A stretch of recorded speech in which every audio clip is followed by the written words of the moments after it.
All right. What's up? We are live, experiencing the 147th installment. Unplugged Alpha, a little something I'm building on top of the book. This is actually tied into a few areas that I've talked about in the book. Why smart men don't marry, why you're looking for genuine burning desire when it comes to inviting a woman into your life on a long-term basis and getting into a relationship. In the absence of those things, problems do arise. And I have an example of one today that I want to spend some time on. The link to call in is already available in the live chat on YouTube, so you guys can hit that when you're ready to ask a question. We'll get through this post that I want to hit first. The title of it, which says, I went through my spouse's phone and found out she doesn't love me. And this guy's seeking advice, of all places, of course, on Reddit, which generally doesn't have the best advice, but we'll take a look at the comments in a second. Let me share the screen so we can go through this. And boom. Yes. Hi, chat. Happy Thanksgiving. Yeah, Canadian Thanksgiving was Monday this week. I think Americans call it Columbus Day, which I understand the Harris campaign is trying to change to something else. But anyway, yeah, we'll get to the Q&A stuff towards the end. I'll read this for those of you that are watching on a smaller screen or a mobile or something like that, and you can't read it. But the title says, I went through my spouse's phone and found out she doesn't love me. This is what happens when a plugged-in beta male marries what's essentially a alpha widow. Essentially, she doesn't have genuine burning desire for this guy. I'll break it all down for you as I go through it. It's a little bit of a slightly longer one. It's not too bad, but it's had a lot of activity on the Reddit platform. So I thought it'd be a good one to use as a discussion topic, if you will, because it was brought to my attention and I thought it was an interesting one. Coming on in, make sure you hit the thumbs up, helps out with the algorithms. It says, on a throwaway account for privacy, of course, first off, I understand I'm wrong and crossed the line, even potentially committed a crime, which I now have learned. I'm hoping to find advice on what my role my wife has played in this and how much is reasonable for her to take ownership of. First things first, if you're married, if you're in a long-term relationship, if you've got a woman that's asked for your commitment, you've taken vows in the church before God, blah, blah, blah, and all that sort of stuff, there's no privacy. If you have suspicions of wrongdoings, of misgivings, of indiscretions, of her stepping out on you, you're well within your right to investigate them, to confirm them. It would be prudent to do so, given that family law is stacked against you as a man, given that women are hypergamous and they like to monkey branch. They usually don't leave a guy until they have another guy lined up. So right from the get-go, right from the opening paragraph, I can tell this guy is a plugged-in beta male. And I'll show you the 4 quadrants after this to sort of refresh you. I know a few of you are sort of newer to my channel, my content. Again, a lot of this is all built off the book, The Unplugged Alpha, which is on Amazon. If you haven't read it, definitely get it. Like I mentioned earlier, there's a few parts of the book where I cover a lot of the concepts that are going to show up here. Anyway, it goes on, it says, some backstory, which I'm happy to go into more detail if needed. He's 37. He's a male, obviously. Married to a 33 female. These are things that you have to clarify these days, apparently. They've been married for 5 years. They have 2 kids. Overall, he says, our marriage has been unhealthy for most of it and has progressively gotten worse over the past year. So dude's been married for 5 years and still decides during the time where it's unhealthy to maintain the marriage, to put babies in her. He's got 2 kids, so put one after the other in her, have a couple. Like, if you have a bad relationship with a chick, one of the worst things you can do is start having kids with her. Because once you start having kids, family law now encroaches more into your life. Initially, it's split half your assets.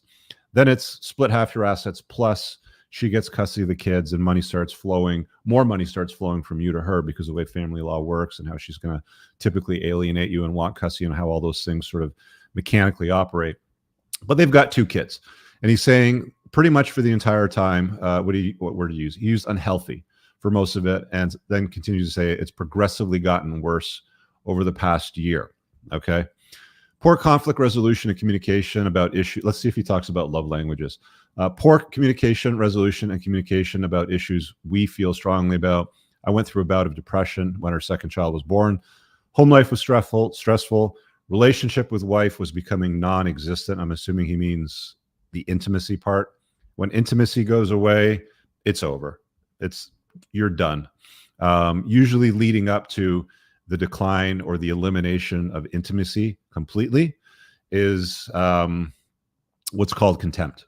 And contempt is the countdown to the end of a relationship. When a woman expresses contempt for you over and over again, that might be something like, Bill, you're an idiot. Why can't you help me with the children? You're a moron. You can't load the dishwasher properly, blah, blah, blah. That's what it would look like.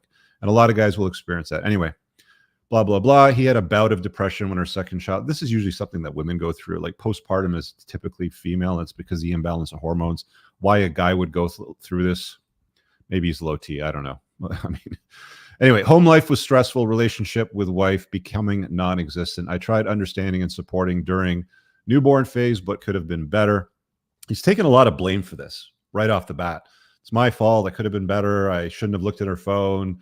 You know, I went through a bout of depression. Yeah, like you suck, dude. I mean, honestly, women are going to have a very, very difficult time. I'm not going to use the word don't. Are going to have a very, very difficult time looking up to you, admiring you, and respecting you if you're weak and soft, if you're plugged in beta male. And again, I'll go to the 4 quadrants after this once I finish, just to explain that again.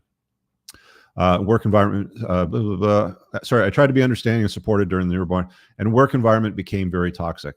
I have been to individual counseling previously, and we did a short bout of couples therapy, but discontinued because wife didn't feel it was helpful, right?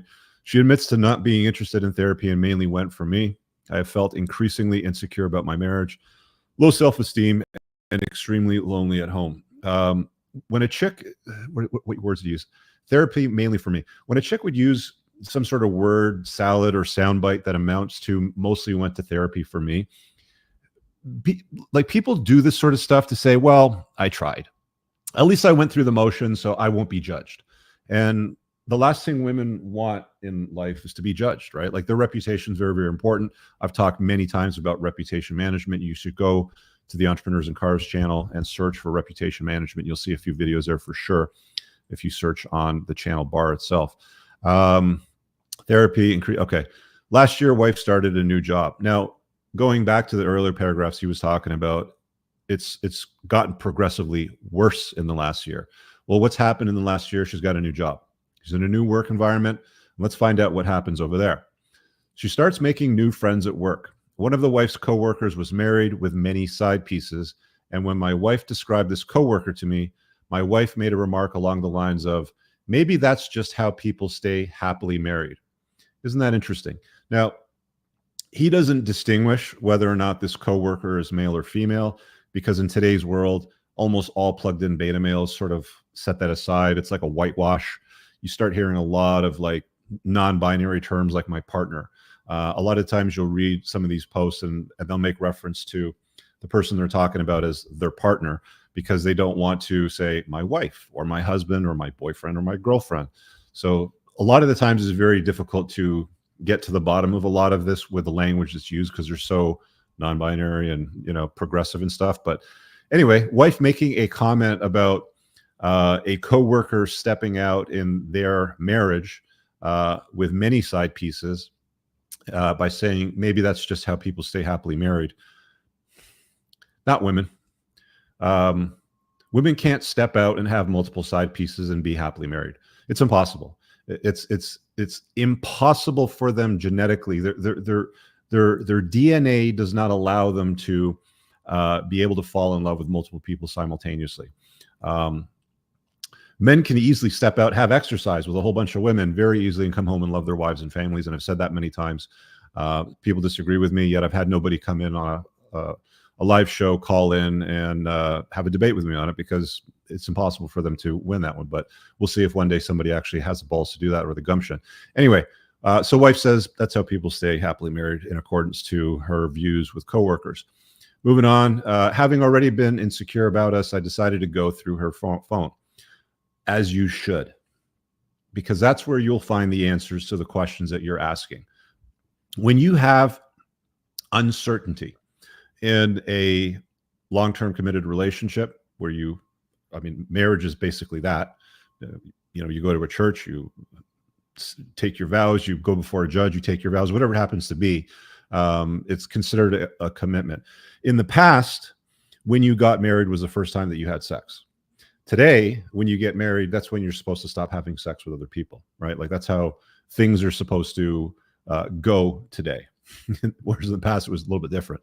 Anyway, going through her phone. And he says, while there were no acts of infidelity, and we should clarify that, there was no factual evidence of infidelity yet. I did find plenty of slander about me. So what did we talk about earlier? Contempt.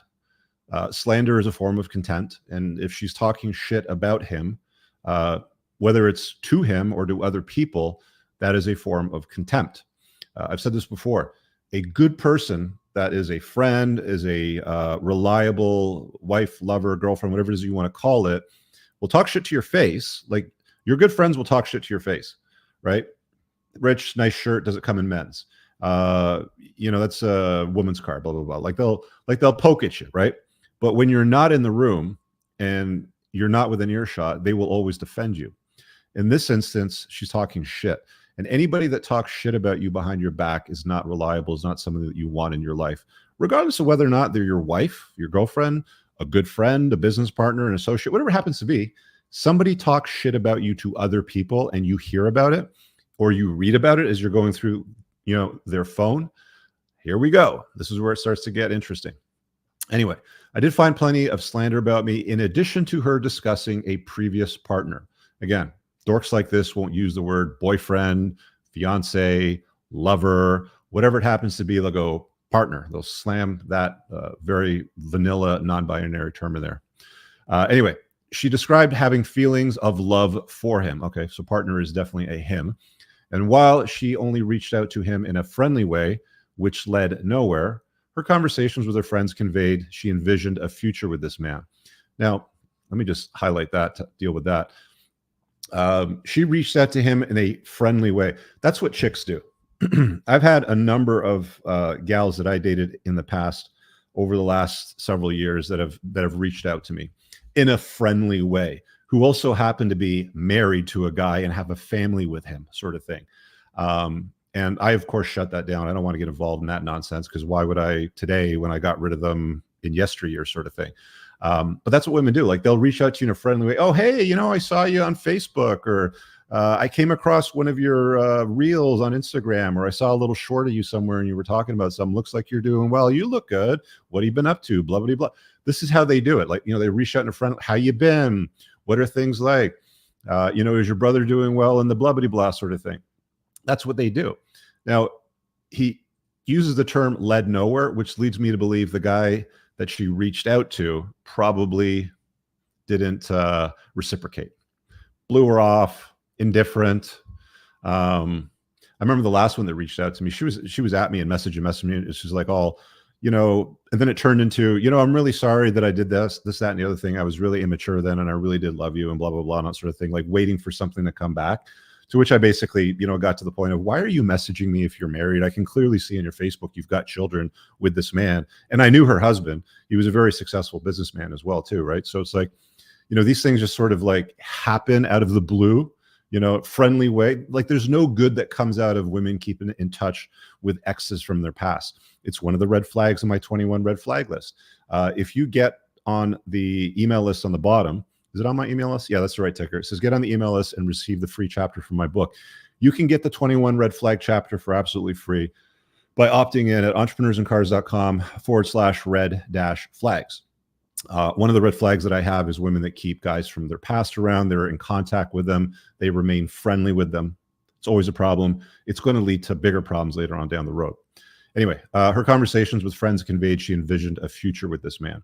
So, by the way, if you want to see what's really going on in her head, like what she truly believes, look for the conversations she has with her best friends, because that's where she's going to be most honest, right?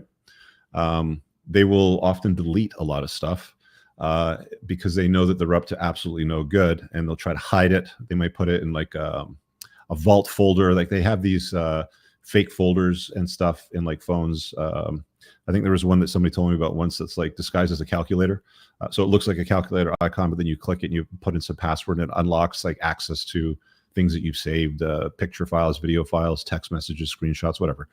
But anyway, she conveyed that she envisioned a future with the guy. So he says, I was bothered by this and occasionally would snoop again every couple of months. So he didn't say shit to her, which is actually a much better way to do it, right? Like, you want to see more buildup. You want to see where it goes. You want to see something like, she's often now become busy on Thursday nights after work. And you want to, sort of discover, well, what is she doing on Thursday nights? Who is she hanging out with? Who is she talking to? What's she been up to? And you'll see patterns develop from there. So in preparation for untying the knot, and I'll deal with that in a little bit as well too, after I get through this message here. But he keeps checking every few months to see which direction things are headed with regards to the former partner, the ex-boyfriend, fiance, whoever he happened to be. Where are we? His name continued to surface his name continued to surface, and I'm assuming in the phone, in the messages, in a admirable manner, right? She's not showing contempt for him. She's not talking shit about him. She's admiring him. Not a good sign. While I became the butt of many jokes, and not in a lighthearted way. So again, expressing contempt for her husband. Admiring her ex, contempt for her husband. Terrible look. Many remarks about my wife, about post-divorce life, and very scathing remarks toward me. Okay, so we're going from showing contempt, being the butt of all jokes, to very scathing remarks. So it's getting worse. She's told her friends throughout text that she isn't in love with me. I am a burden, is a word that he uses here. In real life, we routinely tell each other we love each other and show affection. Right? That's interesting because he says in real life, we routinely tell each other we love each other and show affection regularly. And when we scroll back up to the top, if we were to look at that again, he was talking about being lonely. There was no intimacy. There's really nothing going on. And, he just sees tons of difficulty. So what have I said about guys, what they like to do? Complicate life, justify why. He's doing a lot of trying to manage her reputation, protect her, not say anything negative about her, trying to point as best as he can to obvious facts, but using a throwaway account so that he can remain anonymous so nobody really knows who he is. Recently, she continued to make fond remarks about previous partner, in addition to referencing another ex-partner in a sexual manner. So now there's two ex-boyfriends that she's talking about to her friends in a fond way and in a sexual manner, not just I like him or I love him, but I want to get my guts rearranged by him, stuff like that, I'm sure, right? Upon reading this, I reached my breaking point and confronted her. That's not the way you want to do it. You need to do some real planning. As an example, this is ending. Like the ship sinking, there's a giant hole in the bow from a giant iceberg, and the ship's going down. It's just a matter of when. Like no amount of bailing the water out is going to save any of this. This is where you contact an attorney. You find out what family law looks like in your state or province. You spend spend an hour with the guy. It might cost you $400, but spend a good hour, understand how family law works, what would generally happen in situations like that. Ask the lawyer, here's what I've learned. This is what I've discovered. This is where it's going. What would be the best way for me to untie this knot and get out and minimize the damage as much as possible? And by the way, guys, I have a course on getting divorced. It's called the Unplugged Alpha's Guide to Divorce. If you go to my website at richcooper.ca, you'll find it on the courses tab. It's very inexpensive for the amount of value that's in it. I know there's probably some people in the chat that have read it, that have gone through it. I've had lots of people that have emailed me to say that it's fixed a lot of the huge issues that they were dealing with when getting divorced, and allowed them to maintain good access to their kids and a strong amount of their wealth, so that they didn't get ground through the divorce machine like most guys do, because most guys are not prepared. They're absolutely unprepared. And this woman at this point is already figuring she wants out. She needs to untie this knot. She's not in love with the guy. She has contempt for him. She has feelings for other guys from her past, not just one, but two now. And he's sitting here going, well, I'm going to confront her. Like, that's going to do something. Let's see what happens.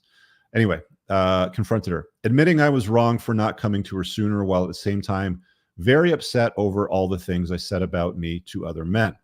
I have fully accepted my actions were wrong. Wrong for what? Looking at her phone because she was being very suspicious. Anyway, another plugged-in beta reaffirmation. And if I could go back in time, I wouldn't have gone through her phone multiple. You wouldn't have learned shit then, buddy. You wouldn't have learned anything if you did not do this. You would have been one of the guys going into Reddit on the dead bedroom sort of forum and going, how do I get my wife to bang me? And then some other dork will go in and be like, well, did you learn her love language? Maybe you should do some more acts of service and empty the dishwasher more for her, and take the kids to the park and more of the extracurriculars. And they go through chore play thinking that if they do more chores, they'll get more intimacy or she'll fall back in love with him somehow. Anyway, this is how men operate. I can't save y'all, but plugged in beta male. Like I said, the vast majority of guys are in that category. I also communicated that while her venting about me to her friends is normal and healthy, I mean, is it? If you're in a normal and healthy marriage, a woman should not be disparaging you and expressing contempt for you to anybody. Like I said earlier, a good person that truly loves you, if you're dealing with man and woman type of situation, or even friends, business partners, good buddies, will protect you behind your back, but flick boogers at you, call you, a couple of playful names. Oh, you're a dork. Nice shirt. Does it come in men's, sort of thing? Like I said, the whole angle this guy starts from is one of a significant disadvantage, and this is not going to end well for him. But we'll keep going anyway. Saying that talking shit about me is normal and healthy to your friends. The comment she made about me and other men is crossing a line. Wife contends she doesn't have to discuss anything that was said in her text because they are her private thoughts and I have no rights to access. Too late, honey. It's already been seen. You can't put the genie back in the bottle at this point, right? He says, we're meeting with a counselor to work through all this, addition to taking some time apart. So again, the typical guy remedy is let's go to marriage counseling. And of course, she's going to do the whole fine, because that allows her to say to the world when the divorce happens, well, at least I tried.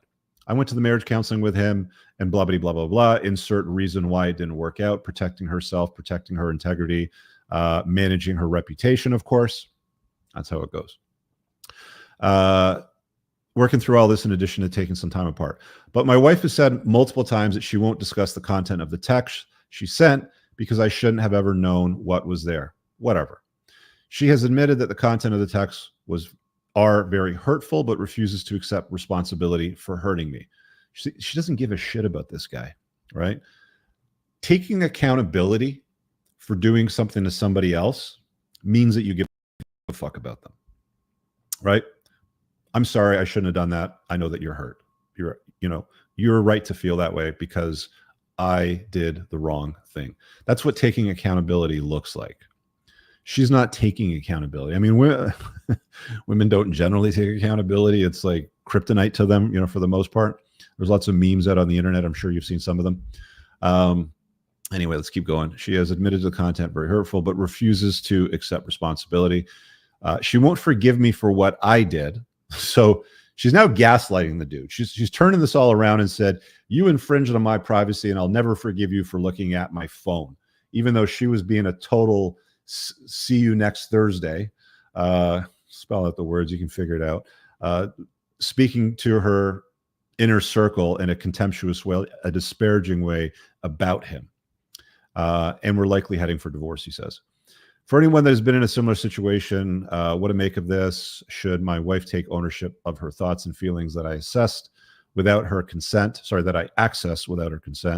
And of course, you've got guys and gals in here. Wow, seems like your wife managed to gaslight you. You're thinking you're the bad guy and you believed her. She's manipulative ASF. This wife is so mean. I love my partner so much. She's manipulating you. OP, that's the original poster. Scroll down a little bit more. OP deserves better. You're not the one that needs forgiving. Your wife is trying really hard to have an affair. Next phase will be her going out with coworkers for drinks. That's code for effing her AP. I don't know what an AP, affair partner, maybe. I don't know. They always use all these like code acronyms. Sorry, dude. She's checked out lawyer, STD test, and paternity test for your kids. Yeah. STD test, paternity test your kids. They're young. Was it 5 years? 5 years ago, 2 children. Yeah, they're small. Paternity test immediately. If they're not yours, that's the final nail in the coffin. If they're yours, you're obviously going to fight for custody. If they're not yours, it's fuck off. I like, why would you go to any sort of remedial conversations, marriage counseling, negotiation, any of that stuff? You know what I'm getting at here, boys. Anyway, so there's that. Let me grab the 4 quadrants here. Let's see if I can find them on my desktop, because I got a crowded desktop, of course. Share screen. Oh, I got to put it up first. Hold on. Give me 1 second. Should have queued this up for you guys in advance, but of course I run my own show. Where are you, quadrants? There it is. All right, here we go. And pull this down. So I've shared this before in other podcast episodes. Some of you will be familiar with it. Some of you will be unfamiliar. So this is where this guy operates, and this is what happens when you're a plugged-in beta male. Here we go. All right, can you guys see that? Here, let's go about it this way. Let's go full screen and see if we can make this a little bit bigger for you.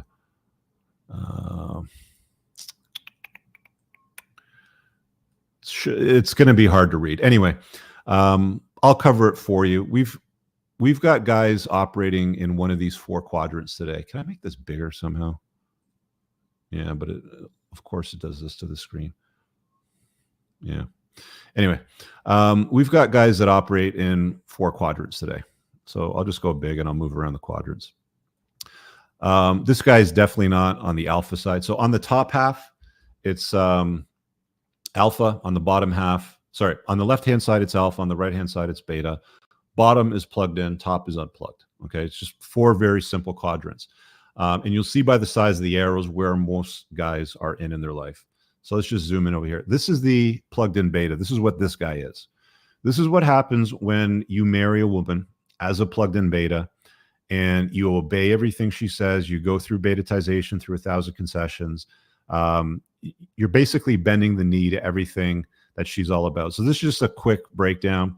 Bends the knee to women, societal narratives, put women on a pedestal, life and in social media, chases women, not excellence, are mostly nice guys that tell others to just be themselves, tries to negotiate desire and use things like chore play to win over her intimacy, are insignificant and generally invisible to most women, with the exception of the one that they're married to, who, of course, will see you as invisible at some point too and show contempt because you're a nerd, because you have been unable to fully unplug from society's comforting lies, which have led you down this path of destruction. You're physically out of shape generally. I've said this before, more than half the population is considered obese in North America. Obsessively or horribly obese is just a regular thing, you know, these days when you go down to certain states and places like that. It's not uncommon to see guys walking around today with female breast tissue. Anyway, they're out of shape, they're fragile, and allow problem women into their lives. He should have never married a chick that was alpha widowed by other guys. He would have known this had he read my book and understood what genuine burning desire looks like.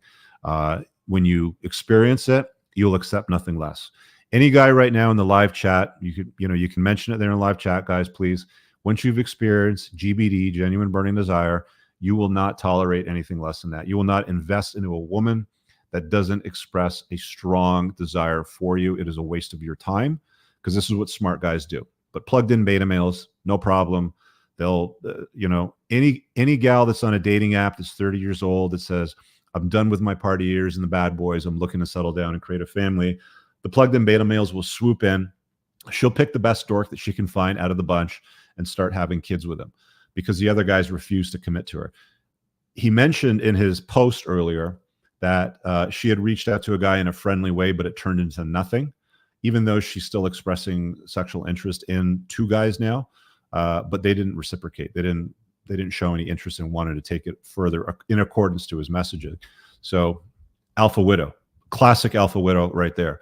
And all that is just a woman that pines for a guy, that holds a place in her heart and her mind for a guy from her past that she wanted but didn't want her, that she wanted to take further steps with, but he refused, didn't acknowledge, or just walked away from her in general when she made those advances or announced that she was looking for those things from him, aka maybe marriage and a family. Anyway, are fragile and allow problem women in their lives. They complicate life and justify why they do it. They're often nice guys. They believe the mainstream media. They vote for big giant government and control and free shit. Could be very successful leaders and entrepreneurs in some case, which are useful puppets. So this is where the guy fell on the quadrants. This is just something that I've got as a placeholder that I'm working on. I've covered this in detail before. You guys can go look up the podcast. I think about 11 or 12 months ago, I did a full episode on it, breaking it down in full. So just do a search on the Unplugged Alpha channel and you'll see it there. Well, that's it. So we covered it. We talked about the 4 quadrants. I'm not going to cover the other 3, but he was operating from the perspective of a plugged-in beta male, which is about 80% of the male population. The vast majority of guys operate in that arena, which is not good for them. And the vast majority of guys will get divorced, right? 51% divorce rate, 70%, 80%, second time round. To take vows for each other before a justice, before your church, isn't enough. I've said this so many times. Unplugging from comforting lies is where you need to get to if you want to have kids. I had a guy on Monday night. He called in on the Chopping It Up. I was there with Moff, and he was, his question was not how do I find good wife stock into perpetuity? How do I have a long-term relationship with a woman and raise a family and stuff? It was limited to how do I get married for 10 years, right? Wanted to have kids and get married for 10 years. And it sounded like with the anticipation that she was probably going to untie the knot, which 80% of the time women still do. It's even higher when women are college educated, university educated. It goes even higher when women start to make more money. They start a new job. And that was one of the catalysts here in the equation was this chick had got a new job in the last year, new coworkers, obviously became friends with a lot of coworkers, became very honest and open with them and started having conversations along. Well, one of our, for her to say this to her husband is retarded, but she said something along the lines of, maybe that's how you stay married for a long time is have side pieces, like my coworker does. So it sounds to me like she's already probably cheating. The kids may not be his. Maybe one of them is his, the other isn't. I don't know. But there's a lot of steps that need to happen now to like this is a train wreck unfolding in slow motion. The vast majority of guys that experience this, it just gets worse and worse and worse and worse and worse for them to the point where a lot of them will consider self-deletion as a remedy to the complexities in their life, which is an unfortunate consequence of making these bad choices because the entire world, Hollywood, culture, society, religion, their upbringing, everything they've consumed, the music, the advertising, basically said things like happy wife, happy life, become less so she can become more, blah, blah, blah. I'm a bad person. I'm taking ownership for looking at her phone. I'm a bad person for, becoming depressed. You're just a plugged-in beta. You're like bad things can happen to good people, but you're a plugged-in beta, and you get married to a woman that didn't see you as her best option. That's the other thing too that I didn't highlight enough here. A lot of guys will just get married to the wrong woman, and when I say wrong, it's usually a chick that doesn't see them as their best option. It's as simple as that. Hypergamy is hardwired into all women's DNA. Doesn't matter if they're 15 or 50, 105, women are hypergamous at every stage of life. Slightly different. They have different priorities, but what they want is the best guy that they can get. And she didn't get that with this guy. She's been married to him for 5 years, had 2 kids with him, created a family, probably bought a house, got a mortgage, decorated it, took some family vacations, went over to her family's place for Thanksgiving, his family's place for the holidays and Christmas or whatever. And, went through all the motions, which all guys will. Intimacy declines, drops off almost completely. She starts a new job, makes some new friends, sees that some of her friends are stepping out and have side pieces, whether they're men or women, we don't know. He doesn't define that in the message. But either way, she doesn't see him as a viable, good option. She sees him as a nerd. She disparages him to her friends, constantly berates him, the butt of all jokes, while bigging up, Chad and Tyrone from her past. What are you going to do? You got to get out of that. That is a no-win situation. The only thing that you can do is plan to untie the knot so that you minimize the damage.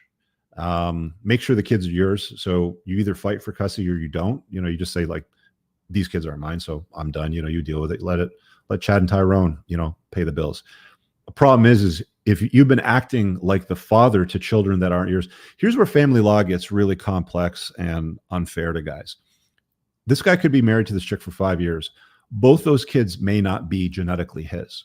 Okay. Biologically, they may be other guys' children. But because he behaved and acted in the way that a father would act, paying the bills, feeding them, clothing them, taking them on family vacations, then her lawyer is going to argue. Now, the other guy may want to take responsibility. Generally speaking, they're not, right? But what her lawyer will probably do is be, okay, well, what's our best opportunity to extract resources to take care of child support? He'll figure it out. It'll probably be this plugged in beta male. And then he'll argue to the court, well, he may not be the father, Your Honor, but because he behaved in a way that a father would behave for the last 5 years, and those children see him as a father, they call him dad. It doesn't matter that she stepped out. It doesn't matter that she took on the seed of another man. None of that matters. We got to do what's in the best interest of the children. So mom needs child support from dad because she's taking custody. And in most cases, judges will award it to mom, regardless of whether or not she stepped out. And he'll have to pay for the bills of children that aren't even biologically his. He'll lose half his wealth. He'll end up paying for kids that aren't his, or maybe one of them, who knows. And that'll go on for quite a few years because the kids are small. They've only been married for 5 years, so it sounds like they're pretty small. So it could go on for a good, 15 to 20 more years of his life, depending on their age.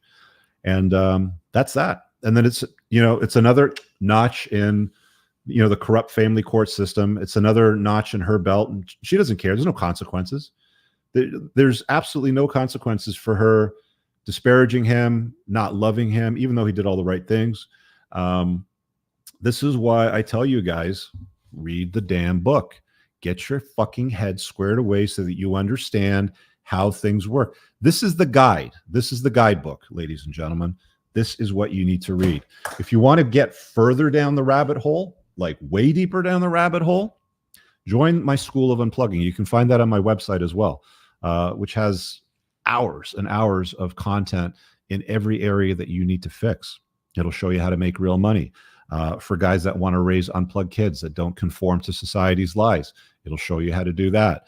I also show you how to vet a woman for mother stock, how to determine whether or not you want to invite her into your life for a wife, for a mother, and how to minimize those risks if it is that you choose to go down that path, which is always going to be dangerous. It's low risk and high reward for her, especially if she obeys her hypergamous nature and marries a very successful guy or a guy that's better off than she is. Good. She's going to do just fine. Now, we don't know all the details. She could have gotten a new job in the last year, gotten promoted, making more money than him, in which case he's actually not in a bad position. If she's making more money than him and she's working full time, there's some things that he can do. There's some strategies that he can adopt, which would take me several hours to explain, but they're all in the divorce course, the Unplugged Alpha's Guide to Divorce, again, on my website at richcooper.ca. You can find that and grab it. But there's some things that he could do which would ensure that 50-50 custody would happen and he wouldn't have to send any money to her, right? So there's a lot of like mechanically moving parts around this. So I'm glad when you guys bring this shit to my attention and you send it to me. It's unfortunate that you have to have a conversation about this poor plugged in beta that didn't know any better. His dad didn't teach him. Maybe he was a product of a single mother household. I don't know. But he wasn't equipped with the knowledge and the resources that you need to get good results out of the world today as a guy. The deck is stacked up against you. And if you don't inform yourself and if you don't equip yourself with the right tools and resources and knowledge, you're going to get destroyed. You're going to be the next guy that goes on Reddit, throwaway account, looked at my wife's diary, looked at my wife's iPad, looked at whatever, and I learned whatever, She's banging 4 guys from work. She's sleeping with her ex-boyfriend. The kids aren't mine. Whatever it happens to be. And it could be a worst case scenario. It could be just a bad version of all that. I don't know. But it's unfortunate, man. Like I feel for these guys. Like it just sucks when you read this shit and it's like, All of this is guys, everything that happened to this fucking plugged in beta is preventable if you understand what's in this book. That's how powerful this book is. Okay. 5 hours on audiobook, 235 pages. Make sure you get the second edition, guys. The first edition is still on Amazon. I've left it up there. If you're getting it, the newer edition has more updates and is more relevant. That's the one that you want, but I'll leave it at that. I will run the ad reel, take a quick break. And if you guys have any questions or call-ins, any topic you want to cover, here, I'll drop the link. Call in and ask a Q. Boom. That's an all chat. You can click that from Twitter, Twitch, Facebook, LinkedIn, wherever you're at, YouTube. It's all there. Let me go and run my ad reel. I'll be back in like a minute and a half. This episode is sponsored by richcooper.ca. Brothers, if you're like me and take what you put in your body seriously, you're going to want to use the Unplugged Alpha supplement line. An obsession with absorption is what sets this line apart from the others. You want to make sure that you absorb as much of the supplements as possible so you don't end up peeing out expensive urine. My supplement line is made in the United States from the highest quality domestic ingredients, and unlike cheap supplements from China in plastic bottles, mine ship in dark glass bottles to keep your supplements fresher, longer, and won't seep endocrine disrupting plastics into your supplements. Nothing is a hard tablet. Everything is in an easily digested, bioavailable capsule. You can filter all products by their various categories, including testosterone support, estrogen metabolism, fat burning, immune health, sleep support, and performance. Visit theunpluggedalpha.com/shop and use the subscribe and save option over here to get 10% off your supplement order, or use coupon code ALPHA10 for 10% off a one-time order to try it out. Men, if you want to know everything that I know today that I wish my dad taught me in my 20s, join the School of Unplugging. There are over 30 hours of lessons currently, a well-organized discussion board, and weekly Zoom calls held by experts with backgrounds in strength, nutrition, finance, investing, and entrepreneurship, all for one low monthly membership. Visit richcooper.ca and on the courses tab, hit the School of Unplugging and get started here. Guys, make sure you visit my website for my communities, requesting a private one-on-one consultation, or learning about my future events. And don't forget to opt into my email list over here to get my newsletter. Let's get on with the show.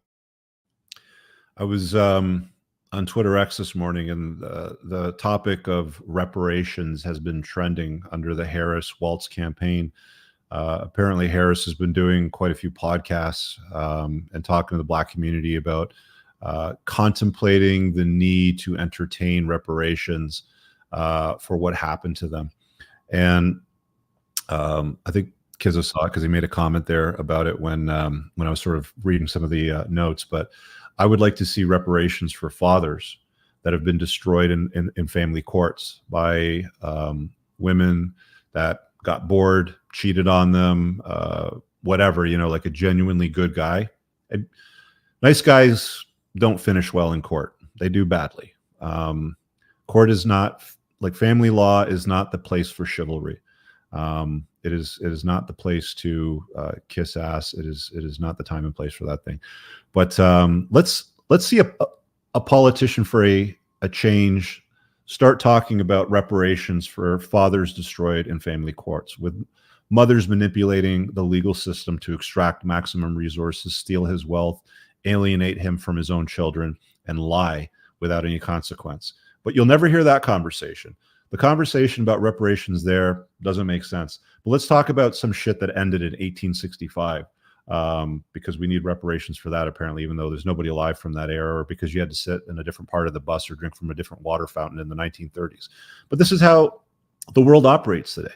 There's a specific chapter in my book that talks about the female first primary social order and how culture and society sort of bends to that today. And that's still true. It's okay. It's absolutely okay for family law to enhance and benefit mom without even putting the children's needs first, for being completely honest, the way that it's run, and without any sort of consequence. But that's where it is. I saw a few of you guys pop into the green room to ask a question or call in, and then you've disappeared and you've come back in. So got a busy day lined up. If you guys have questions or you want to hop into the show and ask a question, just wait in the green room and I'll get to you if you're in there. But if you're in and out or you disappear, I mean, I can't sit around for you guys. Anyway, I hope you enjoyed that. You learned something. There's something that you can share. One of the greatest compliments that you could give me, like, just share this episode with somebody that needs to see it, that might be going through something similar. Grab the book. There might be something useful in the book that could save another guy's life. Give them a copy if they need it. And if you really want to level up and become the absolute best version of yourself, like you saw in the ad reel in the middle, join the School of Unplugging. You can find it on my website at richcooper.ca. It's a huge resource. It's a it's the best library out there. Nobody else out there even comes fucking close to the shit that's in the School of Unplugging. It is still underpriced where we have it. You can go at it at a monthly rate and rip through all the content within a few months. And here's the other cool thing that I don't put enough emphasis on. I also have the other communities, 10% and the 1%, which involves in real life events and meetups. And that's where the magic happens when you start surrounding yourself. Like, once you unplug, you learn all the necessary tools and resources that level you up so you don't end up like this plugged in beta male. You can then move into one of the other communities, and whatever you've paid into the School of Unplugging gets applied to the initiation to join the other communities. And you can do in real life events and actually meet other guys that are doing the same cool shit that you're interested in doing. And it's not about chasing tail. It's about chasing excellence. It's an excellent community of fucking winners. Like, there's some real weapons in there that are doing some big shit in their life. And like I've said before, you're going to become the average of the 5 people you spend the most time with. So hang out with a bunch of plugged in beta males that are all happy wife, happy life during the holidays.